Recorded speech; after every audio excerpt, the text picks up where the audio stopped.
The following is a fan-made chapter reading of the web serial Pale by J.C. McCrae. The original text can be found at palewebserial.wordpress.com. If you'd like to donate to the author, please go to patreon.com/wildbow. Thank you and enjoy.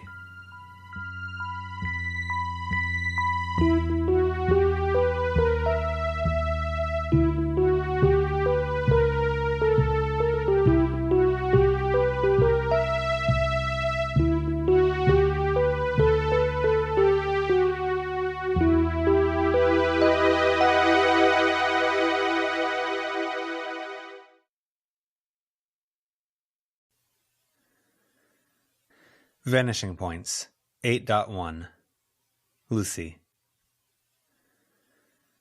roused to the sound of a knock on the bedroom door.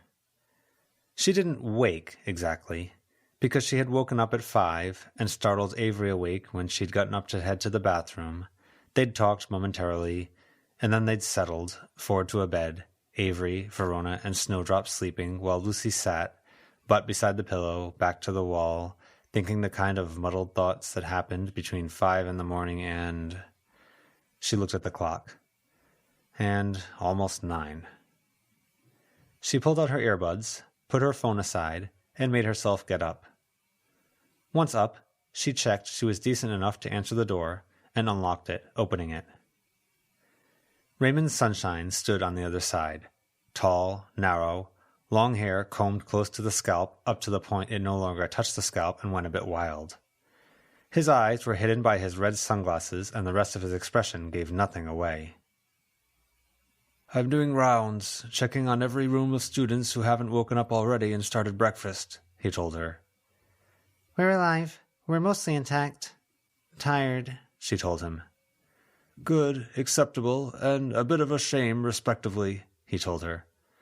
"Ms. DeRocher is holding a class on healing practices this morning, starting late at 10. We thought it would be a good chance to make sure our students are in tip-top shape, physically or otherwise." "Okay," Lucy said. She felt a bit weird, giving such short answers, so she elaborated. "I'm sort of interested in that one. The way things have been going, it would be a nice skill to have." "Yes," Raymond said, absently. Some students were in the hall behind him. Lucy felt a bit anxious, hair uncombed, wearing a rumpled t-shirt and sleep shorts. She wasn't sure what to expect from a healing class, but a part of her had hoped for a distraction, or a class they could skip. This wasn't really either. With the ambient mood, the injuries, the resentments, it felt like it'd be a drag. "Are your friends awake?" Raymond asked. Lucy was standing in the doorway and leaned in to look. Avery was sitting up, propped up by elbows. Verona kept her head on the pillow, but raised a hand, thumbs up. "Yes, they're up." "There are some other things to discuss," Raymond said. "If it's no trouble, could you meet me in my office before class? Say, in 10 minutes? She glanced back, verified, then ventured. 15? "That's fine. Whichever is convenient. Finally, while I'm here, I thought I'd let you know we're stepping up security, activating some wards at the perimeter of the property, and putting the augurs on shift duty to avoid further trouble. I reached out to Alexander this morning and couldn't find him.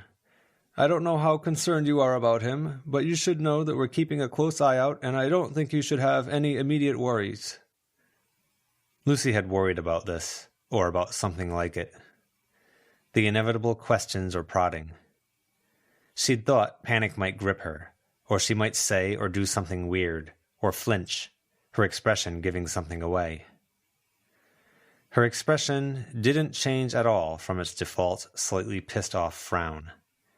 She inhaled, then exhaled slowly. Lucy turned her head, then shifted her position, pushing the door open so Raymond could see the others on the bed. Avery asked, "Is he the type to do something like that? Retaliate when we weren't even directly against him?" "Yes," Raymond said. "I could dodge the question or talk around things, but yes, he would, and I'm guessing he will. I'm a long-time friend of the man, and he made some preliminary moves against me last night."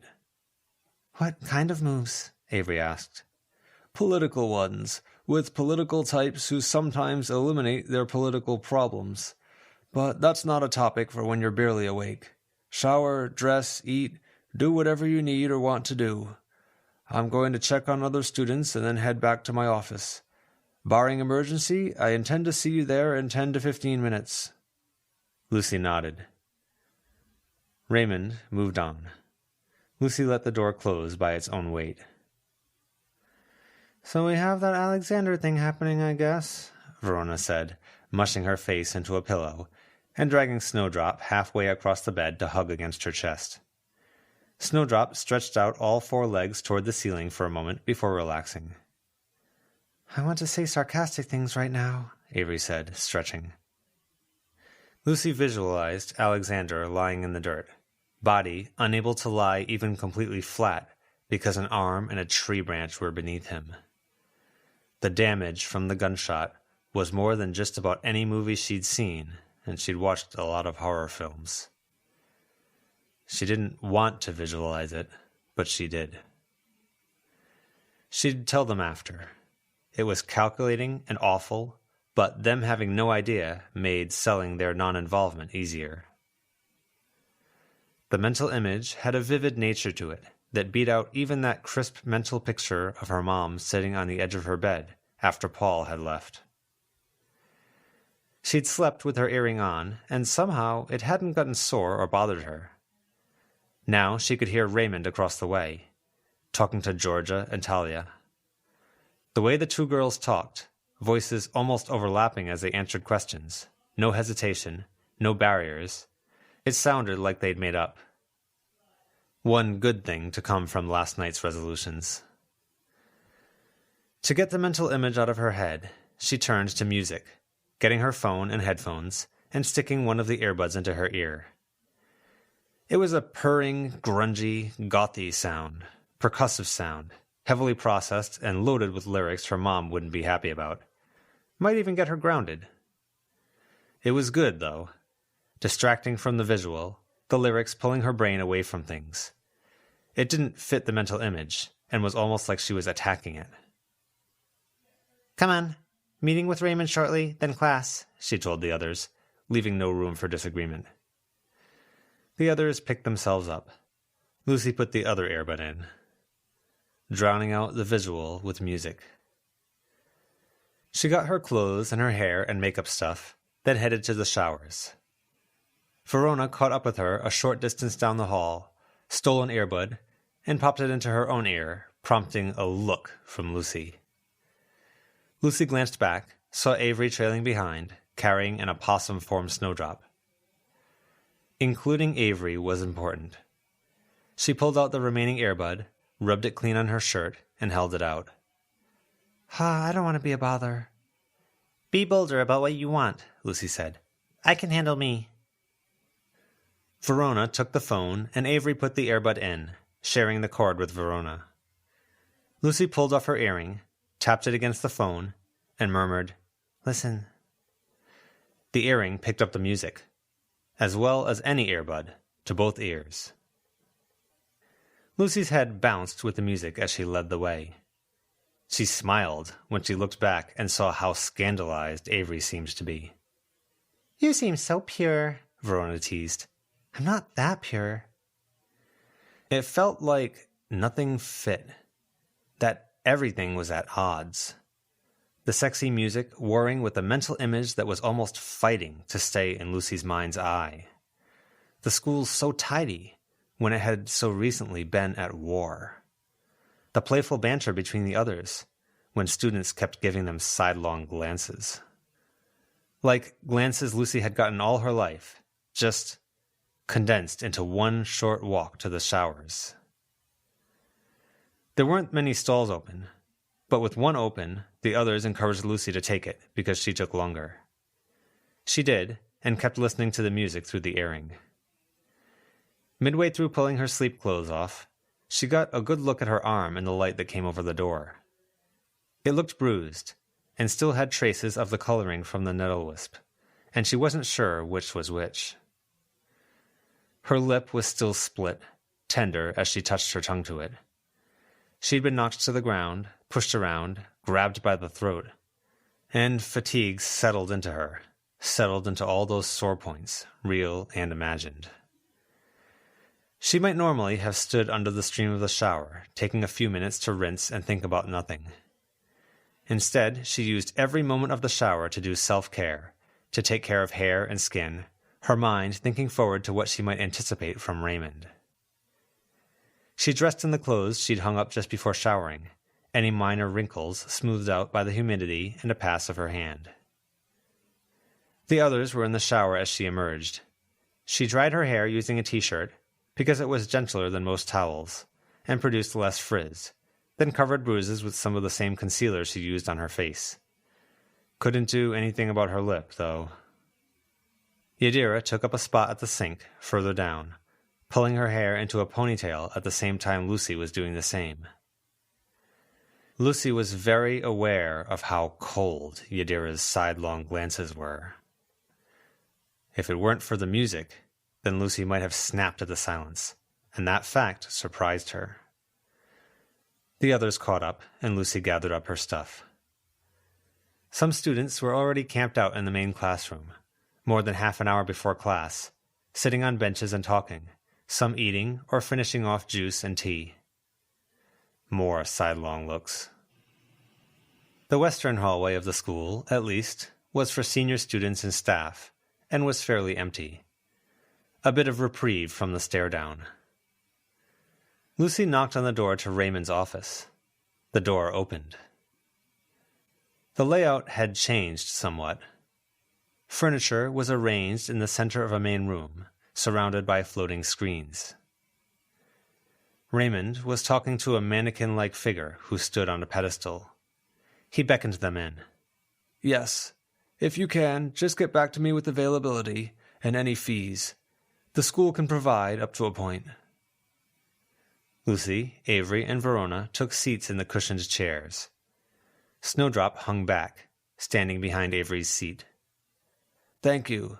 I have students to attend to. Excuse me. The mannequin nodded, then fizzled out of reality. Sorry, Raymond said. Phone call. The holograms and things are a trapping I fell into at an earlier age that I haven't bothered changing. It's cool, Verona told him. Ahem, he said, smoothing out shirt and slacks as he took a seat. Thank you for coming. I can't tell if we're in trouble or not, Lucy said. I can't either, Raymond answered, which is why I asked you here. Part of why. Some concerns have come up. I thought the best way to handle them would be to be straightforward. I'll tell you right now, this is between you three, your opossum, and me. Concerns? Lucy asked. I've been awake all night, trying to reach out to some people who may be suitable headmasters. The people who are most suitable to take over and carry on some form of the school's mission statement are also very particular individuals.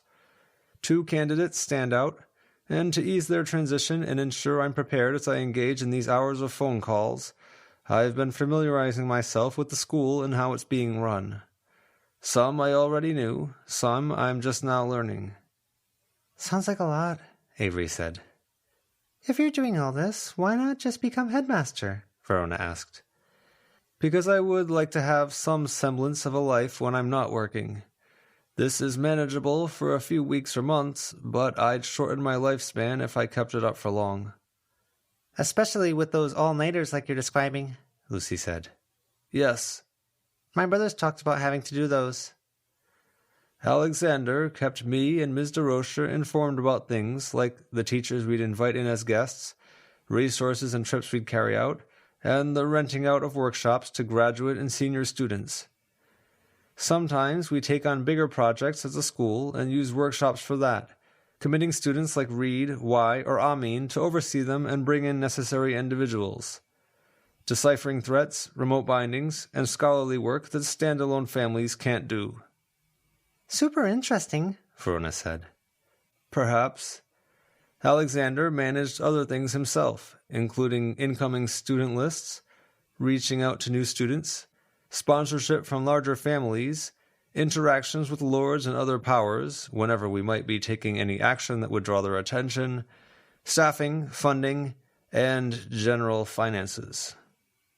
Oh, Verona made a sound. Yeah. The fact that he'd chosen that note to end on. Your reaction tells me I'm not mistaken, Raymond told them. There's a discrepancy in paperwork and funding, with a short note from Alexander saying to contact him if there are any questions. I've set Tanner to the task of finding the man, and intend to include those questions on the long list I have for him. But until he figures out how to find an augur who doesn't want to be found, the only way to get answers about this is apparently by talking to you. From the way you responded to Alexander wanting to have a vote for the school, I think you know, Lucy said. His cheat, kind of? I couldn't volunteer that information if I did know. He set up the domain here, but it's more than that, isn't it? Verona asked. He tied it to the school itself, serving students, and that left some pretty big loopholes. Raymond reached behind his chair, to a space where there wasn't a table, shelf, or anything, and picked up a tablet. He tapped on it a few times.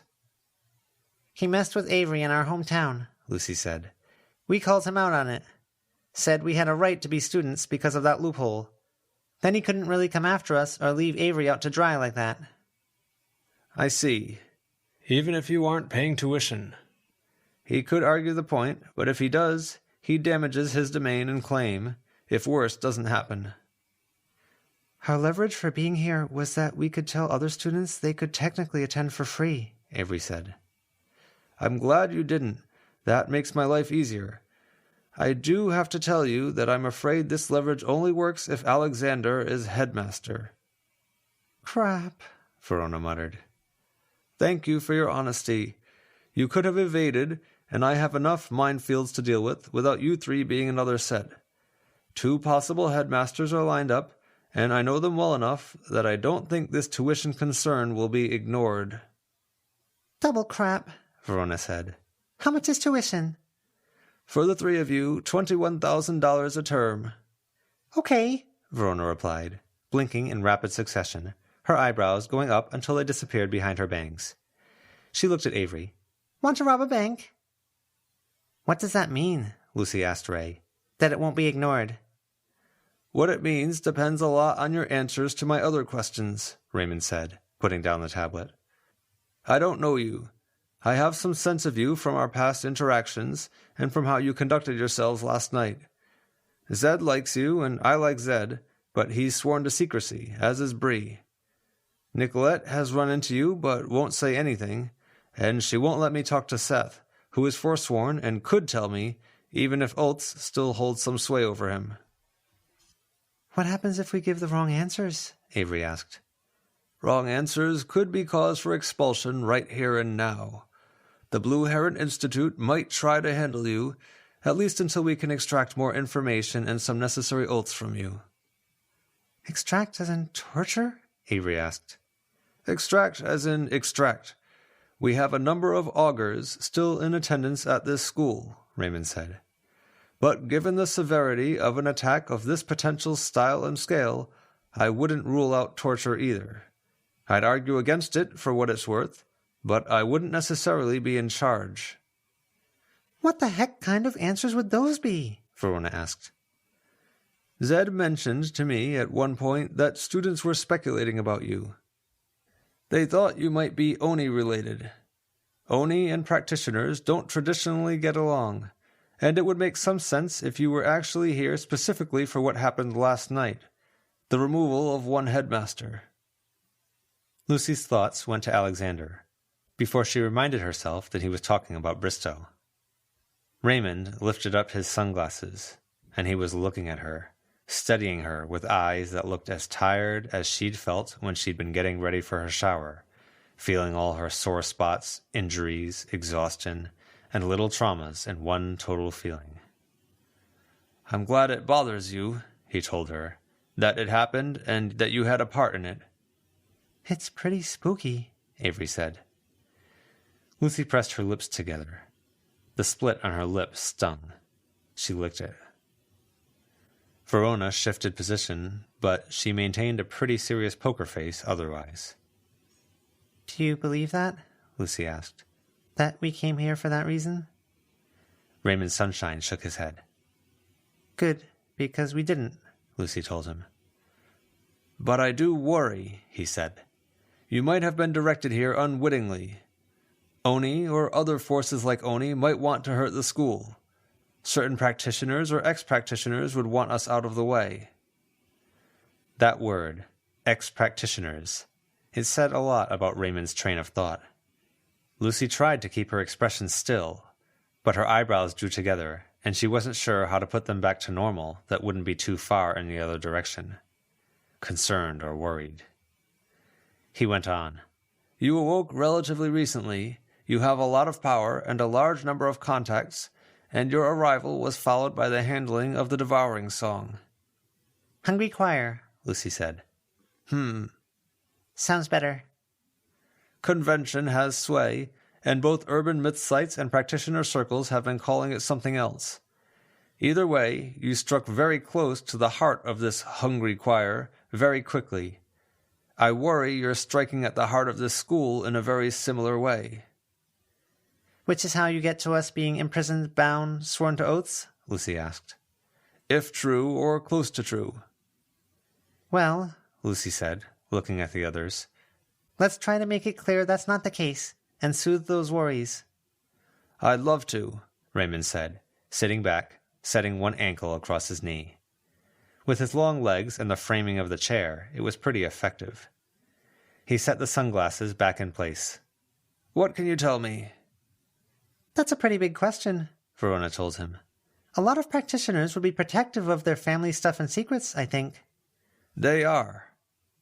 I don't like how early in the day it is right now, Verona said. My head's not all there. I'm not interested in power or on preying on practitioners.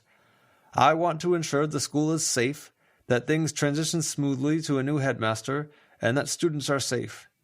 I want Zed safe, and I know he talks to you more frequently than many students. Would you swear oaths? Lucy asked. To keep stuff secret? Depending. I'm limited in what I can do. Then maybe it's better that you ask questions and we try to answer? Lucy tried. All right. Then I'll start with one of the most pressing questions. Lawrence Bristow, you played a significant role in what happened to him. I've looked in, and the man is as good as dead. Not what I aimed for, Verona said. What did you aim for? To ruin his day. You have thoroughly done that. Yesterday, today, and every day for a long time. Avery sighed audibly. Snowdrop reached over the top of the chair back and hugged her. Nobody really spelled out what the brownie thing was, Verona said. He kind of... You know he came after our hometown, right? Easy, Lucy murmured. I know, Raymond said. Clementine explained. I intend to verify other facts with her before she leaves, after our talk. Lucy nodded. Damn. He came after us, and if he hadn't, then we wouldn't have had that ammunition to use against him and start the brownie thing, Verona said. Was that a motivation then? We wanted him to back off and leave us alone, Avery protested. We told him, Lucy jumped in, a little firmer, that he was off target. He was aiming big guns at us, our town, our friends, and our families, just to inconvenience Alexander. We gave him a chance to back off, and he made it clear he wouldn't stop. We don't fit what he wants in his school, Verona said, before correcting. Didn't. Wanted. Did you want him dead, or, for lack of a better word, gone? No. When Alexander said we could have gotten the brownies to back off, I was all for it. Lucy frowned. But Bristow wouldn't back down. I think that shows there wasn't a better way. He had the chance to back off, and he wouldn't. He would have kept coming for us, and we can't. We swore oaths. Raymond nodded, leaning back. His chair wasn't adjustable, but it adjusted, reclining slightly. He folded his arms. When you say you were all for it, was that because you worried about the audience? Because I'm not super happy about doing what Shelley said. That he gets kidnapped and gets sold off or whatever. Or whatever, Raymond said absently. Something of a relief to get this confirmation. But these oaths you mentioned, Lucy, I think I need to know more about who you are, where you're from. Lucy nodded, tense. She was glad she'd put herself together earlier. Kenneth, Charles Abrams is there. He lived outside of the town, Lucy said. After Alexander went after him, he was offered sanctuary. In exchange for? Taking on specific ailments, curses, and things until they could be handled. Was this part of a greater experiment, design, or the refinement of a form of attack? Not to my knowledge, Lucy said. Keeping things clean, healing an innocent. Some stuff, Avery hesitated. What else? Oh, John and Yolda. Lucy tried to figure out how to phrase that. Stuff tied to jobs done for major powers, Verona jumped in. Think of this like a police investigation, Verona. Don't volunteer too much, Lucy willed. Major powers. Are these gods, great spirits, incarnations? I don't know, Verona said. And it was a while ago. You can't append a label? An incarnation would be a force like death herself, or poverty. Verona glanced at Avery, then Lucy. Said a lot that it was in that order. It wasn't that Lucy was insecure, really. But Avery offered a different sort of backup to what Lucy did, and if Verona was looking for that, then Verona wasn't doing all that hot. It was hard to tell sometimes, but things like this were clues. I could offer an oath, but that's dangerous ground, especially considering the scale of things that a major power may interact with. Let me instead provide more context. I gave Zed his foundation in technology and technomancy. Most technological know-how can be a problem when you're trying to bring somebody into the fold and get them thinking in the right ways. I would rather start with the Luddite than with a career programmer. But it's best to start with someone very young.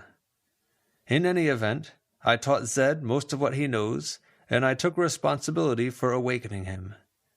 In exchange, he helps me. He allows me to guide, direct, and inform his research, and he owes me a token from whatever power or position he gains. I know he was looking into the Devouring Song, for example. I know he's avidly curious about the three of you now. Lucy nodded. I suspect you three may have inklings already, but sometimes what is not said can be as telling as what is said out loud. Zed stopped keeping track of specific data after he negotiated with you for details that let us conquer the Devouring Song, Hungry Choir. Nicolette has similar areas she declines to talk about. Not very fair. It may not be. What would you say if I asked if these greater powers are judges? Carmine, Alabaster, Sable, and Aurum. The three of them exchanged glances. Yes, Raymond said. No need to say. Alexander took specific files with him when he left to target Lawrence. There were similar absences there. I know what Lawrence would have built here would have overridden the position of the 4 judges. What would that mean? Avery asked. That the judges would have less sway. Lords and whatever we would have ended up calling Bristow, leader over this swath of unclaimed territory, they would have made the final judgment calls on things such as forswearing, the others that may exercise full power or allowed leeway under the rules, and how the landscape changes. Mr. Bristow seems to have timed what he did to take advantage of the fact that the 4 judges are currently 3. Lucy nodded. By that same token, I think Alexander may have thought he could bait Lawrence into the position, or used the current situation with the judges to upset his rival's plans. And I think, if you'll excuse my speculation, that we have a confluence of factors all coming together. An empty Carmine seat, Alexander, Lawrence, the emergence of the Devouring Song, Charles Abrams, and, of course... He extended a hand, even as Lucy beat him to the punch. Us. You, Raymond said. Less surprising now. that a lot of power has been invested in you. Which leaves me with the pressing question. Why? You said before, if we give you the wrong answers, you might capture us or come after us, Verona reminded Ray. More or less, yes. And I think we gave okay answers to avert that worst-case scenario, she asked. More or less? Verona nodded. What's our best-case scenario? What comes from this meeting if we give really good or important answers? If you're going to kick us out, Lucy followed up, then maybe we should leave now, if you're satisfied we're not malicious? Stay, Raymond said, firm, gesturing. If you're in over your heads, and this is as big as I'm starting to think it is, then the best-case scenario may be that I help you. I can provide guidance, shelter, pull you away from being made pawns in something big and malicious. What if we're not in over our heads? Verona asked. If you're not, then I'd have a hard time believing the incident with Lawrence and the Brownies was pure accident and naivete. But that's unfair. Let me ask, was it Charles Abrams who spearheaded this? Lucy shook her head. No? Raymond asked. I don't think so. You're sponsored, according to DeRocher. Others provide you with diverse power. You do something for the others. What? And for who? We'd need oaths, Lucy told him. I can't. Not in my current position, not in general. Not when it's peripheral to Zed and the young woman he fell so fast and hard for. If the judges are involved, it involves all practice in the region. Another tack, then. I'd like to meet the other who led this endeavor. That's hard, Avery said. But we could arrange it if we had to. Avery's instinct was to be helpful and to go easy. She softened every blow. That was tricky. Are they sworn to the seal? We have good reason to believe they are, Lucy said. I can confirm simply by rebinding, temporarily. I think that would not go over well, Lucy replied. I see. That sort of situation. Zed reported to me that there were areas he was being kept away from. Distractions, interference, some light violence. Around Kennet, your hometown. Liberty and America recognized one of your friendly others by name, Uncle Toad. He reportedly said he's been hiding away. Lucy nodded. The others did the same. I have strong suspicions, but I need to know, Raymond said. Small details may have big impacts. I'm willing, not to swear an oath of silence, but to pledge my goodwill. I have little to do with judges and thrones, and I'm not looking to hunt or prosecute others unless given cause. I'm only interested in this because it affects everything a little bit. If Alexander were to make a play for the empty seat, or if the wrong other took the spot, it affects the school, every student in the region, my practice. Lucy shook her head a little. I will only step in or share this information if it's necessary to protect good people, Raymond told them. Frankly, I'm happier to ignore it with everything else on my plate right now. I don't know, Verona started. You swear it? Lucy said at the same time. The two of them exchanged looks. Do you need a moment? Raymond asked. I made a similar promise when I awoke, Lucy told Verona. To step in for the sake of justice, protecting innocence. Good oath, Raymond said. It'd be hypocritical of me to deny Raymond the same. I agree with Lucy, Avery said. I don't know about you guys, but I do feel like I'm in over my head. I don't want to do what we did last night, ever again, and I'd love to have an adult we can go to that isn't like Bree or Zed. What a thing to think about, imagining that Bree and Zed are adults, Raymond said, wistful, shaking his head a little. He removed his glasses to rub at his eyes. You have no, what are they called? Ulterior motives? Verona asked. None large enough to spring to my mind. Among the minor motives, I think there is some curiosity, some frustration, some desire to know what my apprentice is entangled in. I'm okay with that, Lucy said. If the others are. Yeah, Avery added. It's a big thing we've lacked for a bit. Someone we can trust. Verona nodded. But time passed, Verona's eyes moving like she was looking for something, until she finally relented. 10 or 20 seconds before her quiet, "Okay." We're trusting you, Lucy told Raymond. "Okay," he told her. "Thank you." We were awakened to serve as practitioners for Kennett. To tell anyone who started poking their noses in that the area's covered, it's our territory. Benefiting from general rules we put in place to defer, leave things alone if asked to, Raymond said. If they wanted to intrude, settle down, or start tapping the area for power, they'd really need to go to the local lord. No lord in Kennett, Verona said. The judges, then. I see. We were asked to investigate the missing judge. And we have some good ideas, I think, Lucy said. We're at school to figure out what we need to do to bring in the perpetrators. What about Charles? Peripheral. He may have helped, or summoner-type practices were used. Relating to the choir? Lucy nodded. Who told you to come here? Raymond asked. The other you can't easily talk to, Avery said. She told us the trick to force Alexander to let us. We had to use it when he stuck his nose in, trapped Avery, Verona told Raymond. And how did she learn this?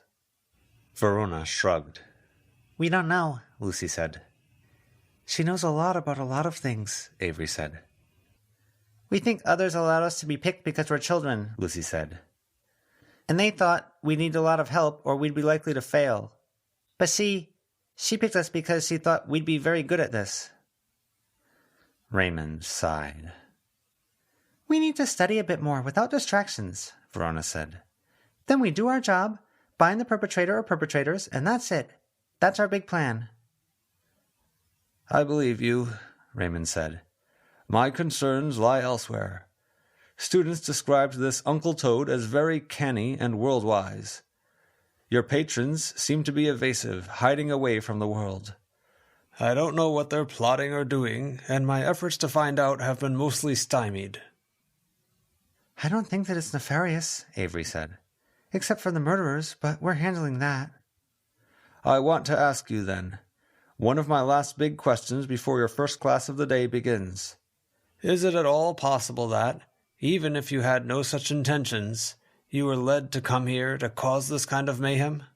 Could that have been part of a scheme, plot, or plan on the part of your patrons? I think, Avery started. Think about it before answering, Raymond said. They paused. I think the ones who would have had to scheme that up care too much about us to use us like that, Avery said. And the ones who would be willing to let stuff happen to us didn't want us to come. Lucy nodded her agreement. Which group does Charles belong to? Raymond asked. I don't think Charles is capable of doing much, Lucy told him. Scheming or doing anything. He didn't even want us to awaken in the first place. A new headmaster will be installed in 1 to 3 weeks, Raymond told them. Either Maurice Crowe or Mr. Abraham Musser. Neither is likely to miss or overlook the tuition issue, and I don't intend to keep it a secret either. I'll assume you don't have the $21,000 or equivalent services to render. Lucy shook her head. Matthew and Edith had said they'd pay for the domain, but that was different. The Kennett others hadn't wanted them to come, and shelling out that kind of money for lessons in how to bind others, among other things, probably wouldn't go over that well. You have a bit of time.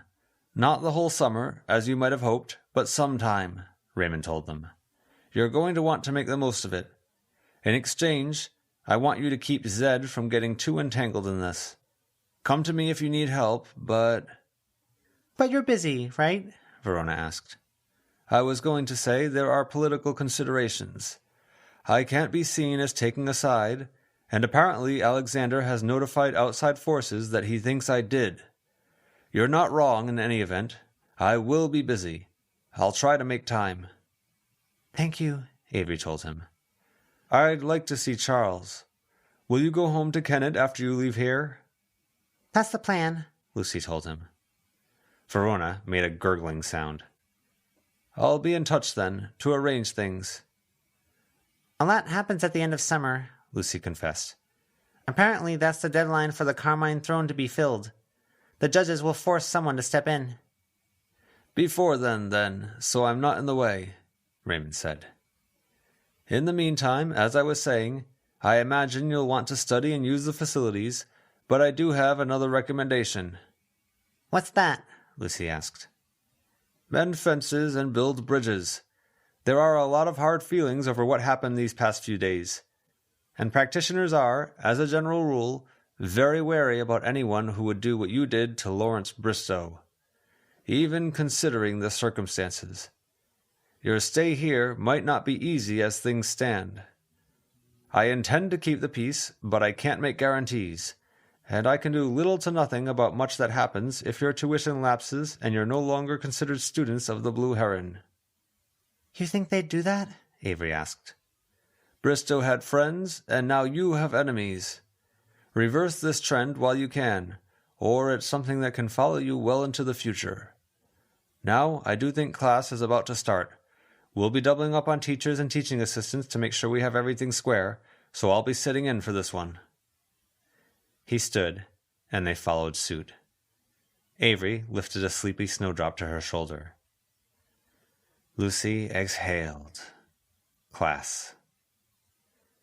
Her stomach was clenched, worrying they were providing too much information, setting themselves up to fail later. She had to avoid rubbing at her arm, and had to work doubly hard to keep from replaying the conversation over and over again in her head, wondering what she'd done wrong, that she could regret just as much as any enemy she might make. Class, at least, was a little easier on the nerves.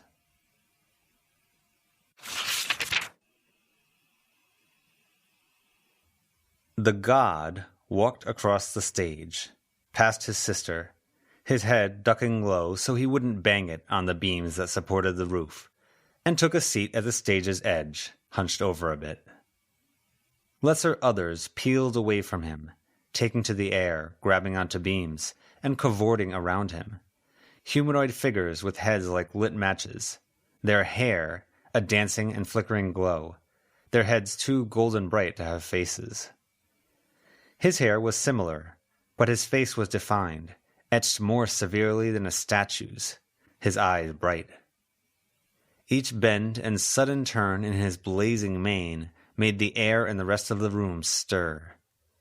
His steps, though gentle, made the room shake. He wore only a cloth, and it wasn't even draped on him like a toga might be. It was more by accident, volume, and design that it shrouded him. His posture was casual, one foot flat on the ground, the knee of the same leg higher than any of the bookshelves that lined the classroom, while the other leg was folded under him. His face was framed by long, flickering hair as he looked down on them all, while lesser entities appeared like the sparks from a fire, taking to the air or gracefully navigating his head to drag locks of hair behind his ears and away from his face so it wouldn't be covered. "Yo," he addressed the room. Lucy, as she'd been instructed, kept her head bowed a bit, steadying him before dropping them to the floor. Her hand gripped the bench's edge. The wood was new. It was fresh cut, sanded, polished, but it was new. So much of this room had been trashed, and it had been put together again, just about everything set in order. Maybe too much order, with papers too neatly stacked, nothing left out of place. Just yesterday, she'd been bound to a bench on the other side of the classroom, threatened. They'd deliberately sat as far away from that spot as they could, but it didn't really help shake that awareness. Easier on the nerves. Right, yeah. "We appreciate your attendance," Derosha told the god. "No problem," he said. His voice was loud. At the same time, he was very obviously keeping his volume down. The acoustics of the church-style building carried the sound. "They're worn out." "They are. It's been a long couple of days," Derosha said. She walked around at the foot of the stage, past Raymond, who was sitting in on the class. Very few come to visit my ilk when times are good, so I'm used to it. The laugh should have been painfully loud, but it wasn't. Lucy couldn't have been more short-sighted, thinking the class would be easy or calm or boring. She wondered if the class would be distracted or too tired to focus, and how DeRocher might handle that. Silly her. DeRocher didn't do easy, and the woman always commanded attention when she wanted it. From their meeting with Raymond to class. Then, in the first minute of Ms. DeRocher talking, she'd shouted out an invocation, and then this, inviting a pair of gods into the classroom. The sister of the god who sat at the front of the stage was as dark as he was bright. Her hair, like a waterfall of black feathered birds with feathers longer than some people were tall, diving in glacial slow motion, weaving past one another. Her skin was the gray of storm clouds. She was bare-chested, and her lips and nipples were silver. A night-black cloth sat loose around her waist, extending around and down her legs to the floor. Black-furred beasts lurked in the folds and emerged here and there, only to disappear again, giving glimpses of silver eyes and silverier claws and talons. The things that peeled away from her were less immediately helpful or fanatical to her, and looked more like they were intent on slinking off into dark corners to wait. "The morning's topic is an elementary lesson in healing," DeRocher said. "A springboard to discussion of structural practices, which, I'll note, are different from realms practices."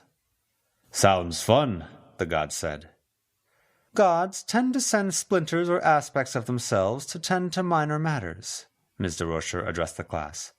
"You've done so, yes?" "I wouldn't fit in here at full size," he said. "Tell us about yourself. What do you do? Who or what are you?" "Metapheos. I'm not one of your gods from the books, and very few of the gods who practitioners will deal with are. Being bound up in history is too constraining, too formalized, it comes with too much baggage.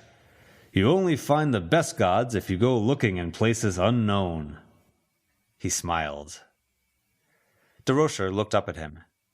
"And many are like yourself. Others are, what would we call them? Raymond? Glitches in the system?" She looked to Raymond, who sat off to the side. "Emergent gods," Raymond said. "Sometimes we'll term them cosmic rounding errors. Complexities of a deific scale." "Complex, in that case, being used in the same sense we talk about complex spirits, elementals, and such?" DeRocher asked, pacing, looking at the class and not Raymond. "Yes," Raymond said. "You have to be careful with that lot," Metapheos said. "Messy. Interesting, but not fun." "Why?" DeRocher asked, pointing at him without turning around. "They don't always have humanity and humanity's faith giving them a push from behind at the outset. You can get less human forces, and that gets out of control fast. They might not speak your languages, they might not have very good aim, or they might not care either way. Guy travels to a temple deep in the woods that wasn't built by man, where a deity of civilization has risen. He wants wealth and gets kids instead, and before the hour's out, his great-grandkids have great-grandkids. The poor little explorer is now wading through birthing muck in the bodies of descendants who are fast-tracking their way through learning how to crawl, walk, and talk, trying to get far enough away that it all stops. Meanwhile, the god there is happy as can be, starting a deific civilization from the singular seed of one man. Then the cleanup crew arrived. I played a small role in that." "You self-police?" "It's easier than it once was. To hear the older forces talk about it, it used to be lawless out there. But you know how lawless things were, teacher." DeRocher smiled. "That's for later in the class." "Sure thing. Right now, those of us who are canny enough are changing roles. Used to be we provided definition and structure. Now your species is doing that for itself. We're smaller, we keep more to our own selves and family branches, And we game the systems if we're smart. Structure, you said, she asked. We put gods under the broad umbrella of structural practices. Your call. It works. Why does it work? Because we build. We create from raw clay, beams of light, and from ourselves. Create what? She asked. Life, weather, rules. We don't create, but you can cut a statue out of raw clay and say you made that, can't you? Creating from scratch is a dying art, left to other forces. And this is how you heal. Sure thing, the god said. He smiled. Blow a bit of life into a vessel, doesn't matter if they're a man or a clay dog. Or do a bit of repair to their fundamental structure, patch a hole, carve something out.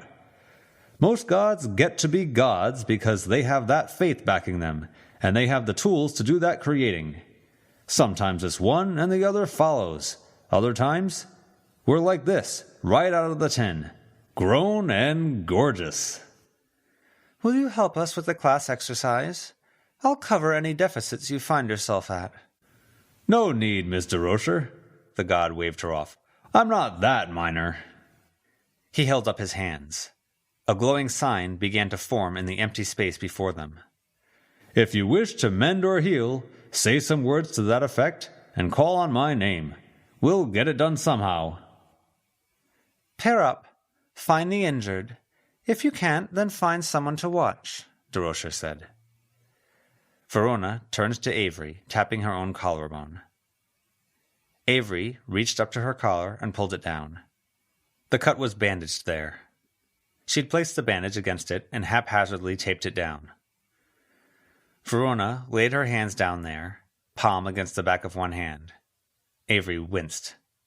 Sorry, Verona said. What are the risks of divine power and direct prayer? DeRocher asked at the front of the room. That's a big question. If you have less awesome gods, they might give you something you didn't ask for. Or they might get pissy, Metaphaos said. Can I say that in front of a classroom of kids? Please don't, DeRocher said. The god's voice filled the room. By deific decree, ignore the rude word, children. I'll warn, less great gods will get irritated or very particular about how you could ask for things and what barriers must be met, especially if you're asking a lot. That's how you ask for healing from a war god and get them deciding, nah, have a dozen undead soldiers instead, churl. Gods will do what they want while the door is open, DeRocher said. Exactly. Avery hesitated, leaning back out of the way of Verona's hands. Relax, Verona said, putting the hands back, gentler this time. Metaphaos, bright-haired, cool god. The god laughed at the front of the room. Heal my friend of these cuts. Light shone beneath Verona's hands. She stroked the length of the bandage, then pulled her hand back. How? Ow, Avery said as she pulled on the bandage. Did it not work? Lucy asked. It's taped on. It's pulling at my skin. Ow! It worked. There were some exclamations from others around the room. More glows. Metaphaos laughed, and it was a bit like the evil villain heady on his own success. One healing for each of you, Metaphaos addressed a group of boys. Don't be greedy. If you want more, talk to me. I only asked for a symbol branded on the arse, thigh, or upper chest, a 3-week fever dance, or a moderate animal sacrifice to start. Avery reached up, a bit shy, toward Lucy's face. Lucy crossed the last inch, pressing lip to fingertip. Tess, Lucy said, lip movements constrained by the touching fingers. Metaphaos, Avery said. Fluff him up a bit, Verona told her. Fluff? The god asked, from the front of the room. In the most respectful, appropriate ways, Verona hurried to say. You're the coolest god I've ever met. I wouldn't be fake about this, don't worry. Way to go, Ronnie, Avery muttered. I didn't think he'd hear. You said my name, Metaphaos boomed. I listen. Okay. Stop irritating the nice, awe-inspiring god when Avery's about to heal me, you moron. Lucy muttered at Verona, her lips moving against Avery's fingers. It stung, reminding her of the cut. Metaphaos, exercise your divine glory, please, and heal my friend who thinks you're nice and awe-inspiring. Ignore our other friend who's a moron sometimes, Avery said. Verona sniffed. But light shone. Warmth leached into Lucy's face, like her face was close to a fire, but at no risk of being burned. She opened her mouth, then moved her lips. No cut. She traced a finger at her lip's edge to check. Thank you, Metaphaos, she said. Maybe it's because I was a wimp, but that was bothering me an awful lot. You're too kind. The god glanced at her, smiled briefly, then turned his head, looking at another group. I'm not healing that. Be good, girls. Other forms of healing have their own risks, DeRocher said, stepping up onto a bench, because the stage was pretty much entirely occupied. Look at what the source of practice is when weighing the value.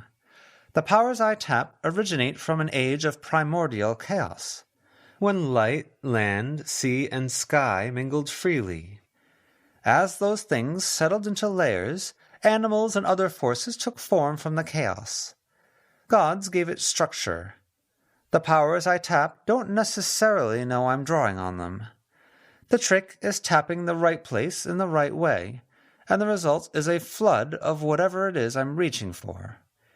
If I can successfully heal, it's rarely pretty. You may get some of that chaos in you, a bit of scale, fur, or wood where you once had flesh, but it will almost always get the job done. You have any healing you need? Lucy asked Verona. Maybe we can cure that long-standing mental deficiency? Verona gasped, poking Lucy in the stomach. Lucy gave Verona a playful shrug. A few benches down, some students did another healing. Goblin healing is surprisingly effective, but difficult to bear. Spit and a slap of mud, and it must be taught or done by the right goblins. Find the wrong goblin, and they'll surprise you with an amputation. Fairy healing is surface level and fragile, and I wouldn't recommend it.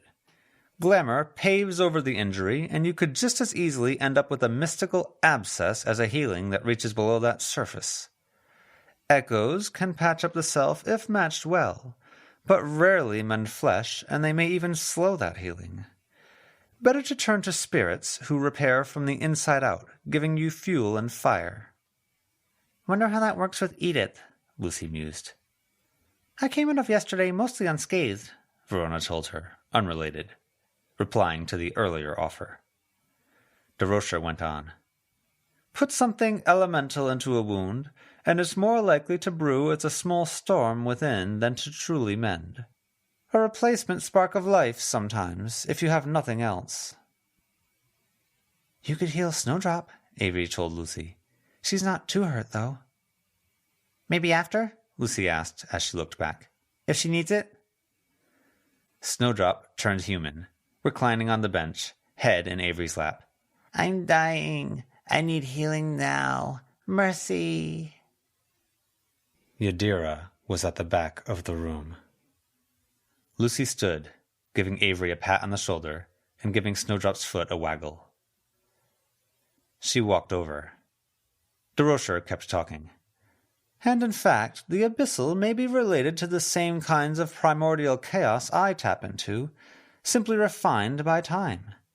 The effects are very similar. Healing is possible, but it leaves scars in much the same way my healing might leave inhuman flesh. Yadira locked eyes with Lucy. Yadira was injured, her wrist wrapped, and she was alone. Cass was in the middle of the room. Raquel had left when Musser had.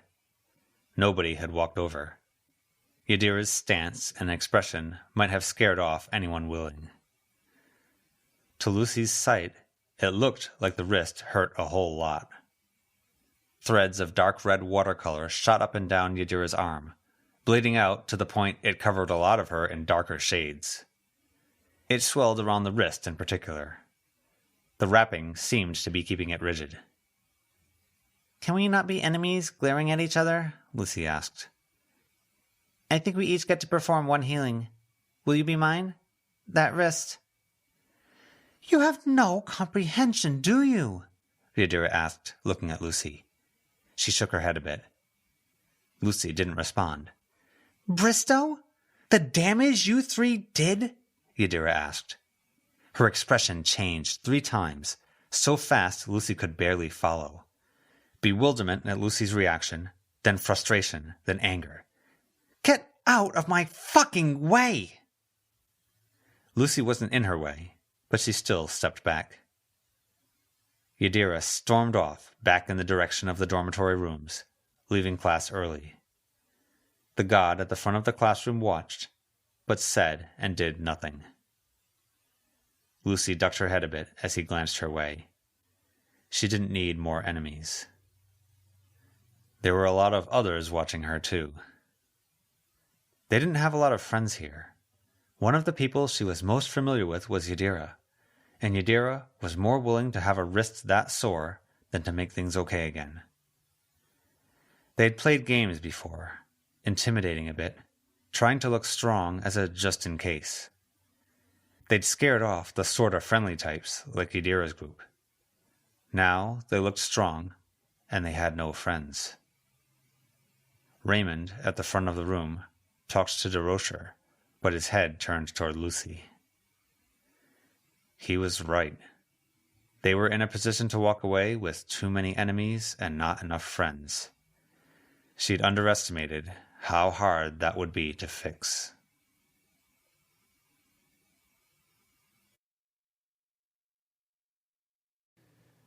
This has been a fan-made chapter reading of the web serial Pale by J.C. McCrae, read by me, NumberWangMan.